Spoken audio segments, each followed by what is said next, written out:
What kind of diplomacy, JD, you are speaking about? What do you mean? I'm talking about the kind of diplomacy that's going to end the destruction of your country. Yes, but if you Mr. President, with respect, I think it's disrespectful for you to come into the Oval Office and try to litigate this in front of the American media. Right now, you guys are going around and forcing conscripts to the front lines because you have manpower problems. You should be thanking the President for trying to bring it into this conflict. Have you ever been to Ukraine? Did you say what problems we have? I have been to. Come once. I've actually watched and seen the stories, and I know what happens is you bring them on a propaganda tour, Mr. President. Do you disagree that you've had problems bringing people in your military? And do you think that it's respectful to come to the Oval Office of the United States of America and attack the administration that is trying to prevent the destruction of your country? A lot of questions. Let's start from the beginning. Sure. First of all, during the war, everybody has problems. Even you, but you have nice ocean and don't feel now, but you will feel it in the future. God bless. You don't know that. God bless. You don't God know. bless. You will not have a war. Don't tell us what we're going to feel. We're trying to solve a problem. Don't tell us what we're going to feel. I'm not telling you. Because you're in no position to dictate that. That's exactly what you're doing. You're in no position to dictate what we're going to feel. We're going to feel very good. We're going to feel very good and very strong. You're right now not in a very good position. You've allowed yourself to be in a very bad position, and he happens to be right about it. From the very beginning of the war. You're not in a good position. You don't have the cards right now. With us, you start having cards. But right now, you don't. Yeah, you're playing cards. You're playing cards. You're gambling with the lives of millions of people. You're gambling with World War III.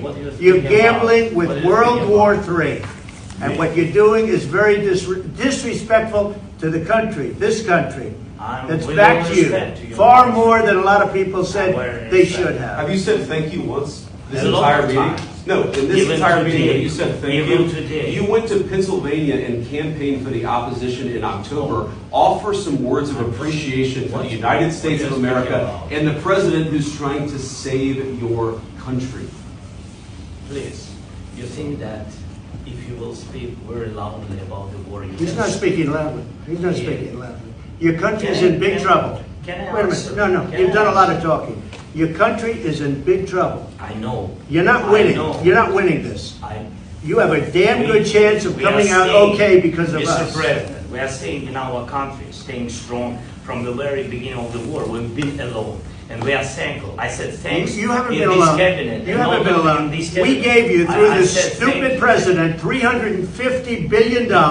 We gave you military equipment. And your men are brave, but they had to use our military. If you didn't have our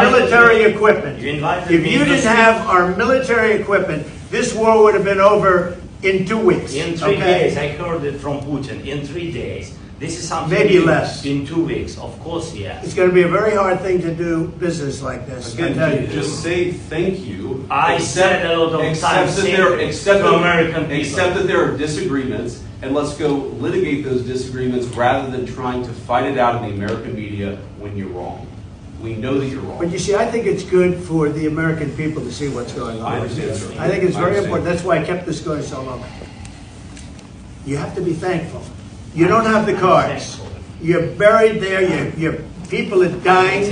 You're running low on soldiers. Listen, you're running low on soldiers. It would be a damn good thing. And then you tell us, I don't want a ceasefire. I don't want a ceasefire. I want to go and I want this. Look, if you could get a ceasefire right now, I tell you, you take it so the bullets stop flying and your men stop getting killed. Of course, we want to stop the war. But you're saying you don't want a ceasefire. I want a ceasefire because you'll get a ceasefire faster than an agreement. Ask our people about ceasefire, what they think. That wasn't with me. That wasn't with me. That was with a guy named Biden, who was not a smart person. That was with Obama. It was your president. Excuse me. That was with Obama, who gave you sheets, and I gave you javelins. Yes. I gave you the javelins to take out all those tanks. Obama gave you sheets. In fact, the statement is, Obama gave sheets and Trump gave javelins.